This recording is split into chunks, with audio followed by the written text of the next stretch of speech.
Okay guys, here's the brand new DX9. Let's take a look. Here's what we get inside the box.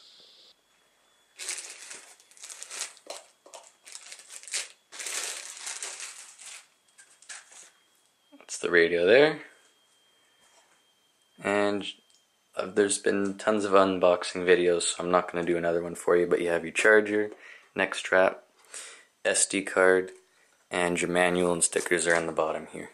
Now let's continue. We're going to take the SD card here, throw this away, slip it in the side of the radio here. Now what we're going to do is we're going to take the neck strap out and charger.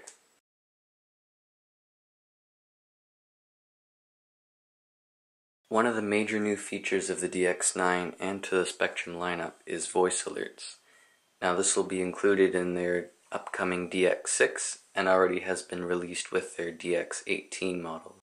This is just a demonstration of some of the voice alerts available to the DX9. Flight mode 1, flight pack, 7.4 volt, no rate, gear down, takeoff flap, start timer, 10, 9, 8, 7, 6, 5, 4, 3, 2, 1, time expired.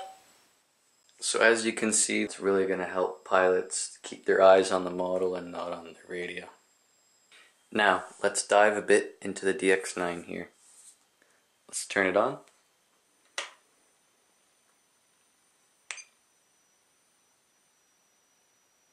And there we are. Okay, so if we just dive into the system settings here for a second by holding the scrolly button and turning the radio on at the same time. We get to the system setup screen. And then something I found that was interesting is with the new update 1.04, you scroll down to aircraft type, scroll to the next page, and click on the image here. You can actually change the avatar for your model. So there's about 6 or 7 for airplanes available. This is the standard one here, and you can change it to a biplane, turbine, a whole bunch of other models here. And you can also choose a multi-rotor here, like I have for my DJI 550. Now, if you want to change the avatar for a helicopter model, just select a helicopter model. Notice that the aircraft type menu isn't here. So what you're going to do is you're going to go to swash type. You're going to scroll to next, and next again, and then you have your helicopter image. So again, this is the standard one here. You have about 4 or 5 choices, and you can choose any of them, and you can use them multiple times for different models as well. So I have my Goblin here set to the standard option here, and that's again just something I found interesting. One thing I've done since receiving my radio is creating model templates. So what I do to create a new model is I just copy these templates here and then I input the name in. So as you can see here, I have a plane and a helicopter template. What this allows me to do is it allows me to save settings such as voice alerts, volume settings, trim tabs, so that I don't have to physically change them for all my different models. I've just put a couple of my models in here right now. I have about 15 more that I need to stick in, and so this will help me get along much faster and make my life a lot easier. It'll basically save all the settings that I've done for most of them already. So as I mentioned before, you can change the model type between, it has 3 different programming settings. Most people are just going to use the aircraft and the helicopter models. This has the same programming as the DX18, so it has a whole slew of possible characters that you can input for a model name. There's no issue of running out of space here. You can name whatever you want. All the characters on a keyboard are there, and you can do capital and lowercase as well. As far as swash plate type, it has an impressive range of options here.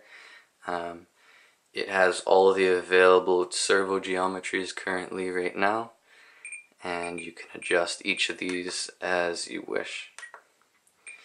Another interesting thing here is it has switch select. So basically, if you want to change a switch, you can change any function to any switch. What you're going to do is you're going to highlight it here with the scroller button, and you can either scroll left and right, or you can toggle the switch that you want. So this is my throttle hold here. I'd like it on this switch here, which is H. So I'm going to toggle this switch, and as you can see, it changes right there. So I'll show you again. I'll toggle the switch, switches to that, and you hit the roller select to confirm the choice there. So as we go back here, we can also choose spoken flight mode names. You can adjust, you can even put in your own name, and you can have a whole slew of different options here that you can choose to your liking. So you can choose any of the available speech items from the DX9 to be activated on any switch here. Right now I'm just going to leave it on normal here because that's what it was at before, and as you can test it here.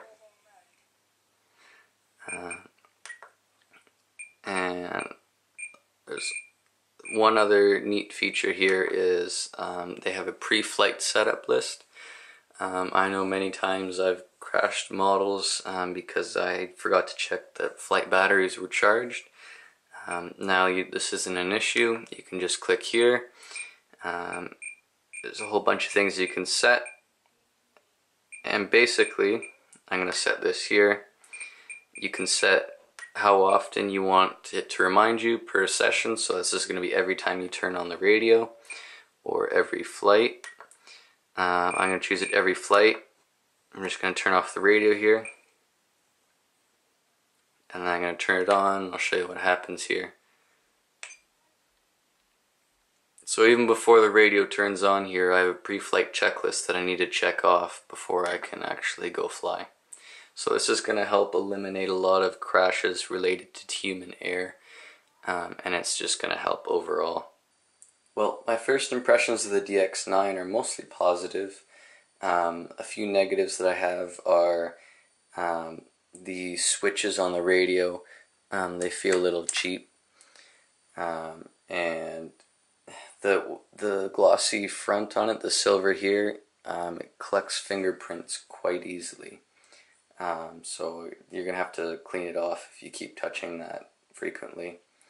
But other than that, it's a great radio. I'm going to continue putting my models in, and I'll go fly it, and I'll post a follow-up video, and I'll give my final impressions and final review of the radio. But starting out, it's really good, and we'll see you guys next time.